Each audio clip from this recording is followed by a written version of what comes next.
Este termostato lleva este empaque y esta es la válvula de paso. Entonces el empaque lleva aquí como unas...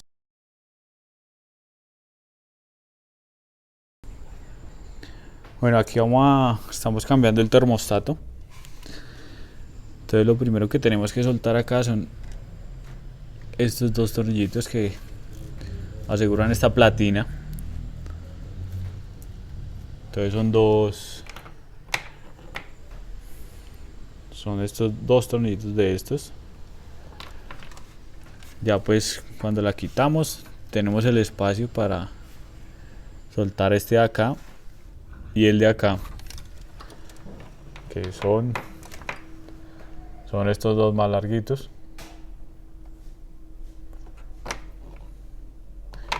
Y antes que eso, pues obviamente el vehículo debe estar frío, totalmente frío. Y si queremos, pues antes lo drenamos el radiador. Acá se ve el tapón de drenado, o aquí lo podemos ver más fácil. Este radiador se lo cambiamos a este carro. Miren el tapón de drenado, se suelta y ojo, que el carro esté frío.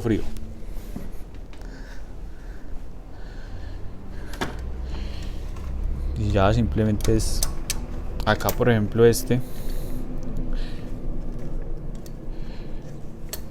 A ver.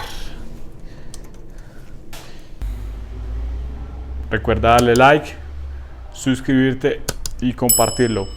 Esto me motiva para seguir creando más contenido. Este termostato lleva este empaque y esta es la válvula de paso. Entonces el empaque lleva aquí como unas protuberancias acá, que esas van metidas acá. Acá entra una, acá entra la otra.